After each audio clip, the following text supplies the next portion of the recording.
Hello everyone and welcome to my mini vlog of 30 days challenge. And আজকে হলো day 16।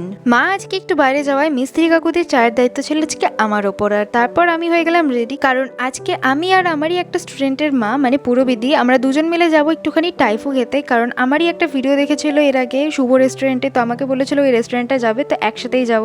তো সেই জন্য আমরা প্ল্যান করে আজকে আসলাম আর এসে তো টাইফুটাই অর্ডার করলাম। দেন খাওয়া দাওয়া করে আমরা এখান থেকে একটা স্প্রাইট নিয়ে বেরোলাম আর খেতে খেতে চলে গেছিলাম নতুন যে মলটা ওপেনিং হয়েছিল সেখানে। বাট সেখানে গিয়ে কোনো কালেকশনই সেরকম পছন্দ হয়নি, অ্যান্ড পছন্দ হলো আমাদের সাইজে ছিল না, তাই জন্য চলে আসলাম বাড়িতে।